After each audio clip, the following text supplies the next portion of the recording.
là-dessus que j'ai été sollicité par la Société Kléber-Roussillon pour cette journée. Une présentation que j'ai bien sûr organisée plus pour le public, hein, à la fois dans le discours et dans les images, que pour les collègues qui sont présents aussi aujourd'hui. Alors, quelle société préhistorique? Oui, évidemment, parce que s'il y a une grotte ornée quelque part, et surtout une grotte ornée comme celle de Cosquer, qui est vraiment extrêmement riche en termes de représentation, manifestation graphique en son sein, à la fois variée, on vient de le voir avec plusieurs images montrées par Jacqueline Girard et par Hélène Valadas. Il y a à la fois des représentations figuratives, des représentations non figuratives, etc., plus beaucoup de témoins aussi, foyers, charbon, etc., de fréquentation de la grotte. Donc, s'il y a une grotte aussi riche, c'est que autour, en tout cas, c'est ce que nous montre un bilan des connaissances dans toutes les régions où il y a des grottes ornées, en particulier dans ce qu'on appelle l'ère franco-cantabrique, c'est-à-dire l'Espagne, un grand sud-ouest de la France, y compris jusqu'à la vallée de l'Ardèche. Quand il y a des grottes riches comme ça, c'est qu'autour, il y a des populations, il y a du monde, il y a des sociétés. Ces grottes-là ne sont pas là par hasard et elles correspondent en général à des occupations assez prégnantes, assez importantes, y compris en termes démographiques probablement, des territoires et des espaces dans lesquels elles sont inscrites.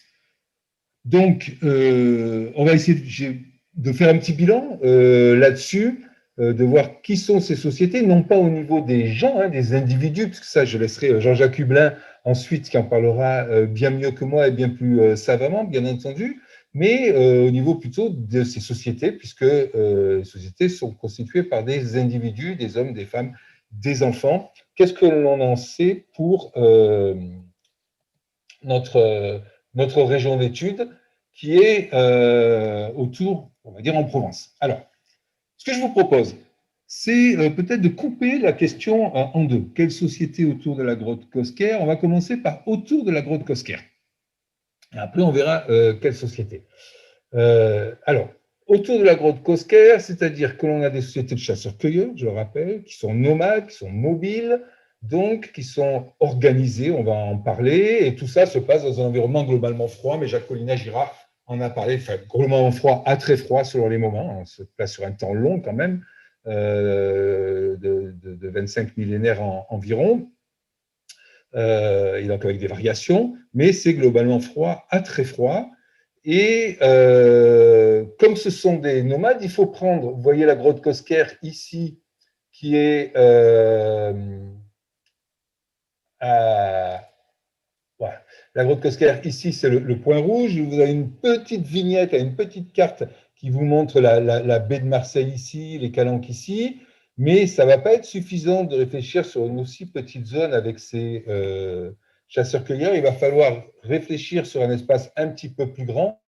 Et si vous avez le golfe de Fos, la vallée de la Durance, le golfe de Saint-Tropez ici, et même, en fait, il faut encore agrandir l'échelle si on veut vraiment réfléchir, puisque on le sait par exemple par les déplacements de matières premières, de silex, où on a des silex qui proviennent de la partie complètement orientale, qui ont été ramassés donc, dans des gîtes qui se trouvent ici et qu'on va retrouver utilisés dans la partie plus occidentale de la Provence, donc depuis la Côte d'Azur jusqu'à la Provence, ou le contraire, hein, des silex qui se trouvent du côté du Vaucluse, par exemple, et que l'on va retrouver dans des sites qui sont occupés du côté de la région de Nice, voire même en Italie. Et d'ailleurs, en fait, si on veut vraiment réfléchir, il faut prendre encore un petit peu plus grand.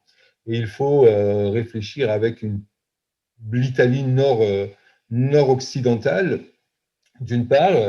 On dépassera même un petit peu tout à l'heure pour quelques comparaisons cette zone-là. Et puis, il faut regarder aussi ce qui se passe à l'ouest du Rhône, ici dans une zone qui est le Languedoc-Roussillon, puis ensuite les Cévennes et un grand sud-ouest. Alors, on a donc nécessairement à réfléchir sur un espace large et sur des sociétés qui sont alors à la fois, on va le voir, bien connues par certains aspects, mal connues par d'autres aspects et plus ou moins bien connues quand on rétrécit la focale sur notre région d'études qui est la Provence.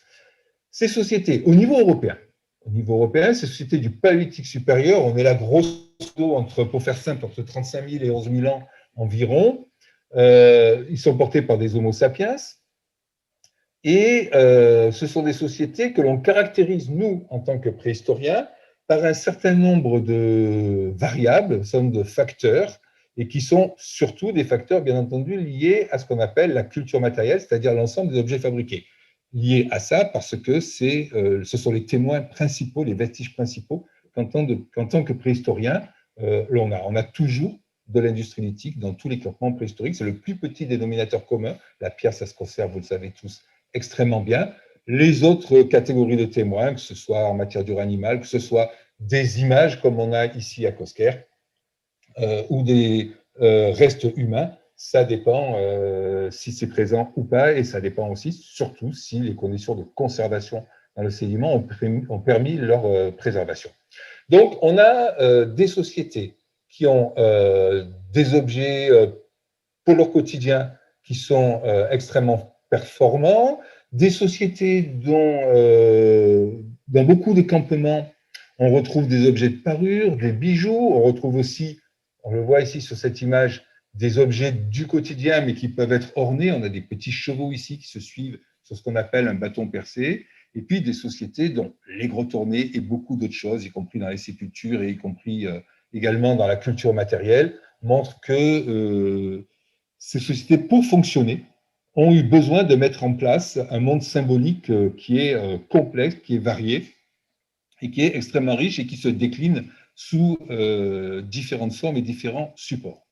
Alors, très vite, cet équipement technique lithique, ce qui caractérise le paléolithique supérieur, ce sont des objets qu'on appelle des lames, des lamelles qui sont plus petits, mais surtout qui se caractérisent, on le voit sur cette photo, par des longs tranchants extrêmement efficaces, extrêmement coupants, qui sont des parallèles à subparallèles et qui vont être très utilisés dans un certain nombre d'activités et ces objets-là et ces supports-là, avec ces longs tranchants, sont aussi transformés. Ici, il y a un outil classique qu'on appelle un grattoir.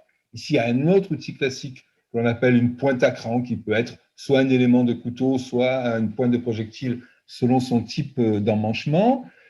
Et donc, ces lames sont transformées en outils. Ce sont deux exemples-là, il y en a plein d'autres, outils qui sont donc extrêmement bien adaptés à une gamme d'activités très variées. À travers ces outils, on peut aborder les activités qui sont pratiquées par ces sociétés de chasseurs-cueilleurs du Paléolithique supérieur. À côté de ces outils en pierre, il y a des outils, ce qu'on appelle en matière d'ur animal, c'est-à-dire c'est soit dans des bois de cervidés, bois de renne, bois de cerf essentiellement, bois d'élan, soit en os, soit aussi en ivoire ou un certain nombre d'autres matières animales comme les dents ou les coquillages par exemple. Alors là, on a des matières premières qui offrent plus de plasticité la pierre, et donc ça permet de faire des objets un petit peu différents, là aussi très variés. J'ai déjà évoqué très rapidement ce bâton percé. Ici, vous avez une pointe de saguet, une pointe en os qui était installée à l'avant d'une saguet et qui permettait la pénétration dans le corps de l'animal lors de la chasse. Et là, vous avez, alors tout ça n'est pas à l'échelle, hein, je vous ai agrandi pour que ça soit bien visible sur l'écran. Vous avez des toutes petites aiguilles à chat qui permettaient des travaux de couture, ou plus exactement, parce que ça ne perçait pas les peaux, mais c'est une espèce de passe-fil qui permet de relier ensemble des peaux pour faire de la couverture jusqu'aux vêtements en passant par tout ce qui était nécessaire à l'époque. Et je vous ai mis cette image pour vous montrer une saguet, mais pas seulement ça. C'est une saguet, alors là, qui a une pointe en matière d'ur animal, mais elle pourrait être en pierre, et puis qui a une hampe qui est en bois, et puis vous voyez aussi des plumes, etc. Donc on retrouve ces objets avec des matières premières très dissociées, mais très souvent, ces matières premières sont associées pour faire des objets. L'outil final ou l'objet final qui va être utilisé va associer aussi bien la pierre que le bois, etc. etc. Évidemment, le problème, enfin un des problèmes, c'est que le bois végétal, lui, n'est pas conservé, ou alors de manière absolument exceptionnelle, en tout cas pour ces objets. Il est conservé sous forme de charbon, par exemple, quand il est brûlé dans des foyers, mais pas pour les outils. Alors, Quand on rétrécit la focale et quand on essaye de réfléchir sur ces sociétés du Paléolithique supérieur qui ont fréquenté la grotte Cosquer, qui ont orné les parois, qui sont rentrés dans ce milieu souterrain, qui est un milieu qui n'est pas tant utilisé que ça, puisque la plupart du temps, les grottes profondes, enfin, en tout cas plutôt les parties profondes des grottes, sont utilisées souvent pour réaliser des images, peut-être faire un certain nombre d'opérations d'ordre et de manifestations d'ordre symbolique, ce sont extrêmement rarement des lieux d'occupation, des lieux d'habitat. Si l'on veut, les habitats, quand ils sont en grotte ou en abri sous roche, ils sont à l'entrée, ils sont à la lumière, à la chaleur, le plus souvent, et puis ils sont très souvent aussi en plein air. Alors, je vous ai très rapidement présenté qu'est-ce que l'on sait sur ces sociétés, donc à la fois nomades organisées, hein, nomade ça ne veut pas dire errant, nomade ça veut dire qu'on se déplace selon des cycles organisés à l'intérieur d'un territoire dont on connaît bien les ressources et selon les cycles saisonniers, la disponibilité des ressources selon les cycles saisonniers, on va se déplacer à l'intérieur de ce territoire, c'est bien ça que signifie nomade, à ne pas confondre avec une errance un petit peu au petit bonheur la chance à travers un territoire, ce n'est pas du tout ça. Les territoires sont très bien connus et très bien gérés à ce niveau-là. Mais on sait donc un certain nombre de choses du point de vue général. Il y a des régions où on a plus de sites qu'en Provence et région de Nice. Et c'est un petit peu la difficulté que l'on a quand on essaie de resserrer la focale autour de la grotte Cosquer. Je vous ai mis là une photo un peu moche, mais bon, qui permet de montrer une grande partie du golfe du Lion, avec l'Italie, le début de la péninsule italienne à l'est. Et je vous ai mis quelques points. Alors, ce n'est pas tous les sites que l'on connaît. Vous avez la grotte Cosquer, c'est un point un peu plus gros ici. Et autour, vous avez les sites principaux du Paléolithique supérieur que l'on connaît. Là, on est déjà en Italie, d'ailleurs, dans la grotte des Arene Candide. Ici, d'ailleurs, aussi dans les Balti Rossi, on est en Italie. Et ce sont les sites principaux que l'on connaît pour le Paléolithique supérieur. Alors, il y en a plus que ça en réalité, mais ce sont ceux qui ont été fouillés sur des surfaces suffisamment importantes pour permettre de pouvoir développer un discours scientifique sur eux, et puis qui ont été fouillés dans des bonnes conditions, ou qui ont été conservés aussi dans de bonnes conditions. Il y a d'autres sites que l'on connaît, mais qu'on connaît sur des très faibles surfaces, avec un très faible nombre d'objets, et sur lesquels on ne peut pas dire grand-chose. Tout ça, c'est sur plusieurs dizaines de millénaires. Donc, vous voyez, il y a quelques points rouges, c'est très peu. En réalité, on a des difficultés pour repérer, pour identifier et pour trouver les sites du Paléolithique supérieur dans un grand sud-est de la France. Alors, on a des difficultés pour un certain nombre de raisons. Jacques Cognat-Girard l'a très bien expliqué. Il nous manque aujourd'hui, dans ce grand sud-est de la France, une grande partie du littoral qui était occupé, et la grotte Cosquer en est un exemple absolument démonstratif, une grande partie du territoire qui était occupé, parce qu'aujourd'hui, ce sont des sédiments qui sont sous l'eau, des paysages qui sont sous l'eau, et qui, avec la remontée du niveau marin, ont été probablement, avec les battements de nappes et avec les mouvements des courants, les sites préhistoriques ont été complètement détruits, érodés, lessivés, sauf exemple ou exception extraordinaire, comme la grotte Cosquer, quoique la grotte Cosquer, on a quand même perdu toute la partie qui est aujourd'hui sous l'eau. Il devait aussi y avoir un certain nombre d'images que l'on n'a plus, hélas, aujourd'hui, d'images, qu'elles soient gravées ou qu'elles soient peintes ou qu'elles soient dessinées, on n'a pas pu les conserver. La grotte Cosquer est elle-même donc altérée largement par cette remontée du niveau marin. Donc, on a une grande partie des occupations littorales qui sont aujourd'hui noyées et probablement disparues pour la plus grande partie d'entre elles. Il y a des régions comme la région de Nice où il y en a des apics plus importants, mais on a à ce moment-là des phénomènes un peu qu'on appelle de néotectonique, c'est-à-dire de variations aussi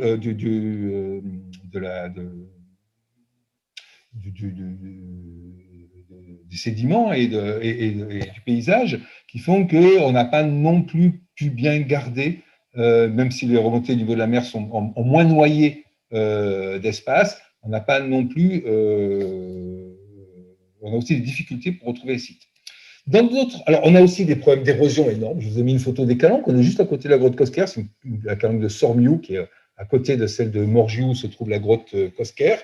Bon, l'image se passe de commentaires presque. Le rocher est à nu. Jacques Gérard nous a bien montré tout à l'heure, c'était absolument passionnant, combien il y avait des endroits où on pouvait avoir des séquences de la fin du Pléistocène supérieur conservées, donc des séquences sédimentaires susceptibles d'avoir conservé des occupations du Paléolithique supérieur, mais ces séquences sont quand même relativement, enfin, couvrent de faibles surfaces, et le plus souvent, on a le rocher à nu, comme on le voit très bien sur cette photo. Et donc là, évidemment, s'il y a eu des occupations de plein air dans ce type d'environnement, elles ont aujourd'hui été complètement lessivées par l'érosion et on ne pourra pas les retrouver. Donc ça, en Provence plutôt qu'en Côte d'Azur d'ailleurs, c'est un élément qui est assez important et qui nous prive d'une partie de la documentation. A contrario, dans d'autres régions, enfin toujours dans cette même région, mais dans d'autres espaces, ici je vous ai mis une photo du Luberon. Alors le Luberon, c'est joli, il y a des belles résidences secondaires, c'est très à la mode actuellement. Et alors surtout, ce qui nous intéresse, nous préhistoriens, c'est que dans le Luberon, on a des conditions à la fois de topographie, avec des petits bassins sédimentaires, des zones collinaires, des petites vallées un peu encaissées, qui sont dans des conditions dans lesquelles, dans d'autres régions, on a remarqué elles étaient extrêmement propices à l'occupation humaine au Paléolithique supérieur. C'est le genre de paysage, parce que pour la chasse, pour tout un tas d'autres raisons, ce sont des paysages qui sont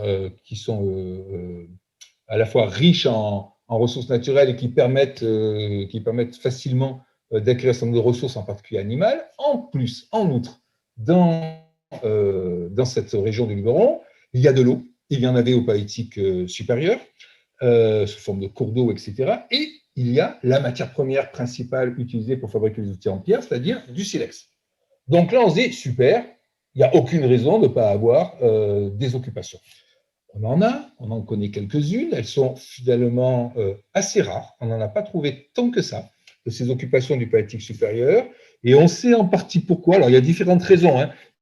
Il y a des sites que l'on connaît, par exemple, et que l'on a du mal sur lesquels on a du mal à faire des fouilles parce que ils sont sur des terrains où la vigne est où le vin se vend très bien, où le mètre carré de vigne est très cher et où du coup on a des difficultés pour obtenir des autorisations de fouilles de la part des propriétaires qui préfèrent cultiver et en même temps détruire les sites que nous laisser fouiller. Mais la raison principale, c'est une raison, alors cette fois-ci non pas d'érosion, comme je l'évoquais à l'instant, mais de sédimentation. Là, un petit exemple très rapidement, hein, mais pour vous montrer une coupe qui a été étudiée par Vincent Olivier, un collègue du LAMPEA, aussi qui est géologue et géomorphologue, et qui a bien montré que dans cette région, on a très souvent, c'est ce qu'on voit ici sur la coupe, les séquences de la fin du Pléistocène supérieur, c'est-à-dire les séquences qui peuvent contenir des couches archéologiques du Paléolithique supérieur qui sont profondément enterrées sous plusieurs mètres de sédiments. Parce qu'à l'Holocène, ensuite, il y a eu une intense sédimentation qui est venue recouvrir, par des dépôts très épais, les séquences du Pléistocène supérieur. Résultat, ce n'est pas que les sites n'y soient pas, c'est qu'on n'arrive pas à les identifier parce qu'ils sont à plusieurs mètres de profondeur dans plusieurs de ces bassins du Luberon. Donc là, c'est l'argument contraire à celui que j'ai expliqué à l'instant sur l'image des calanques, mais là aussi, grosse difficulté pour arriver à détecter des sites, puisqu'ils sont trop profondément enfouis pour qu'on puisse, y compris par exemple dans les opérations préventives, arriver à les détecter et ensuite à les fouiller. Alors, cela dit, on a quand même quelques très belles séquences, on a quand même des beaux sites avec des fouilles qui sont anciennes. Il y a des sites extrêmement célèbres du Paléolithique supérieur dans cette région, dans le grand sud-est de la France, parce qu'il y a par exemple les grottes des Balsirossi ou des Baousset-Roussé, grottes du Cavillon, grottes du Prince, etc., qui dès le début du XXe siècle ont livré à la fois des statuettes féminines très très connues, ces fameuses Vénus du Paléolithique, dans les grottes dites de Grimaldi aussi, elles portent plusieurs noms. Je les ai appelées ici, c'est celle des Balsirossi, mais c'est celle que vous trouverez aussi donc, sous le nom de grotte de Grimaldi, et puis des sépultures et de très nombreux niveaux archéologiques. Et puis on peut citer le site de l'Adaoust, par exemple, qui est tout près d'Aix-en-Provence, qui est un site très important avec une belle séquence à la fois du Paléolithique moyen et du Paléolithique supérieur. Donc, on a quand même un certain nombre de données. Alors, pour ce qui nous intéresse ici et pour la grotte Cosquer, dans ces données, parmi celles qui sont importantes, il y a le fait que les séquences archéologiques du Paléolithique supérieur, dans le sud-est de la France et dans le nord-ouest de l'Italie, je mets tout ça ensemble parce que ça fonctionne ensemble, bien entendu, à cette époque-là, un des résultats majeurs et qui vous interpelle par rapport à la grotte Cosquer, qui nous interpelle d'autant plus par rapport à toutes ces datations que vient de nous présenter Hélène Baladas, c'est de montrer que l'on a, tout au long du Paléolithique supérieur, en fait, on peut diviser l'occupation au Paléolithique supérieur en deux grands moments, deux grands épisodes.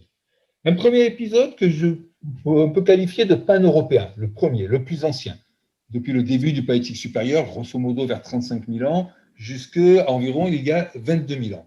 Monsieur Bracco, excusez-moi, je vais vous demander d'essayer de conclure pour tenir le temps imparti. Merci. Alors, oui, j'en ai plus pour longtemps. Donc, cet épisode pan-européen, pourquoi je l'appelle pan-européen? Parce qu'on va retrouver dans notre région d'études des vestiges de sociétés que l'on retrouve très largement en Europe, qui se diffusent très largement en Europe, avec, alors c'est pas qu'il n'y ait pas des faciès un peu locaux, c'est pas ce que je veux dire, mais qui partagent des traditions techniques extrêmement fortes. Ce sont les sociétés qu'on appelle de l'Aurignacien, du Gravecien. Et ensuite, à partir de 22 000 ans, on a des sociétés qu'on appelle épigraphiens, qu'on connaît très bien en Italie, et en revanche, qui sont très différents de ce qu'on va connaître, on va dire pour faire simple, à l'ouest du Rhône, même si en réalité c'est un petit peu plus compliqué que ça, et le Rhône n'est pas une frontière absolue, on va dire à l'ouest du Rhône, où on a le développement de ce qu'on appelle le solutréen et le magdalénien. C'est-à-dire qu'on a des traditions techniques très différentes d'un côté et de l'autre. Alors, quelques exemples rapidement. Grotte de la Bouverie, dans le Var, voilà, des dessins de l'industrie lithique qui a été trouvée. Ces outils lithiques, on trouve exactement les mêmes, à quelque chose près, dans toute l'Europe. Ce n'est pas tout à fait les mêmes matières premières, bien entendu, partout, c'est les matières premières plus locales, etc. Mais les traditions techniques, les savoir-faire qui sont mises en œuvre pour fabriquer ces outils et les formes qui sont données à ces outils sont de la même grande tradition technique, et on va trouver ça en Espagne, on va retrouver ça en Allemagne, on va retrouver ça en Belgique, on va retrouver ça en France, on retrouve ça dans le sud-est de la France. En revanche, ici on est à Carry-le-Rouet, on retrouve des choses vers 21-22 000 ans qui sont un petit peu spécifiques, là, qui ressemblent à ce qu'on connaît très très bien en Italie, ce qu'on appelle l'épigravecien. Et on a à l'ouest du Rhône du solutréen, on a d'autres traditions techniques qu'on ne connaît pas en Basse-Provence. Et puis, à la fin de la période, pareil, on est encore dans l'épigravecien, cette fois-ci récent, cette fois-ci final, un site qui est dans les Préalpes.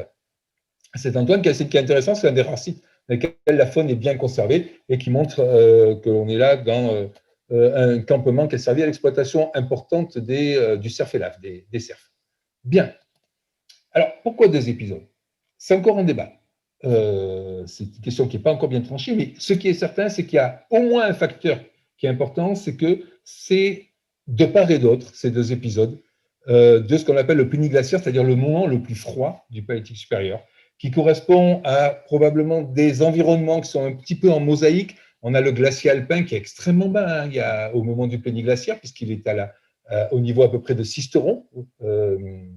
Donc il est très très très très loin aujourd'hui, les glaciers sont beaucoup plus au nord et beaucoup plus en altitude, même avant qu'ils commencent à fondre depuis quelques dizaines d'années, à toute vitesse. Donc, on a des espaces fractionnés, on a probablement des systèmes de mobilité de la part de ces sociétés humaines qui sont différents et une réduction des échanges à longue distance.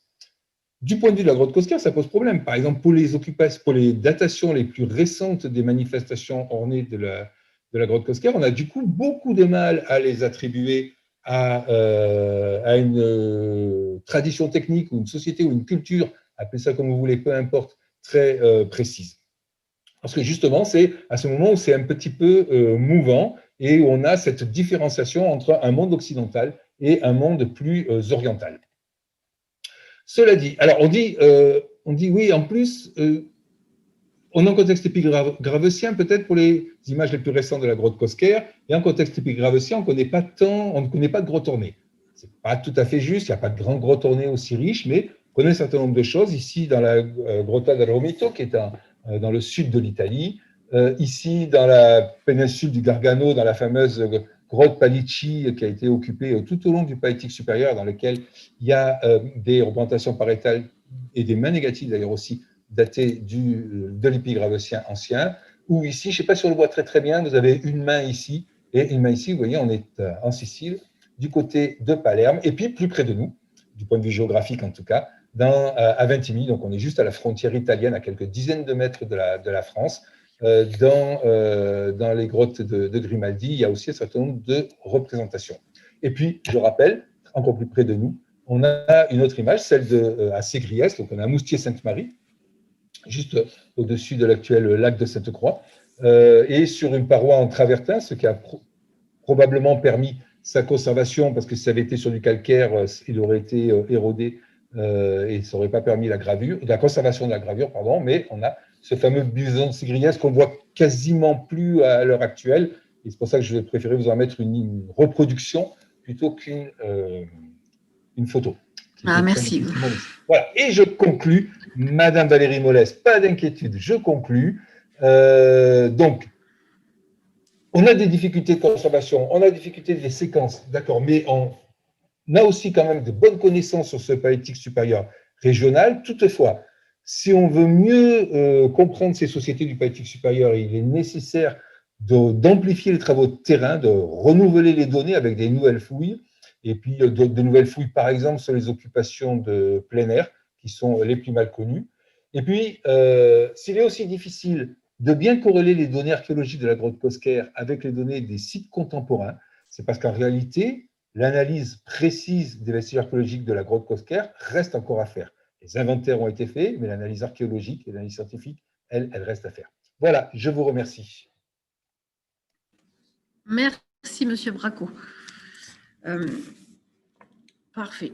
Donc, je vais passer la parole à Jean-Jacques Hublin de l'Institut Max Planck, donc paléanthropologue.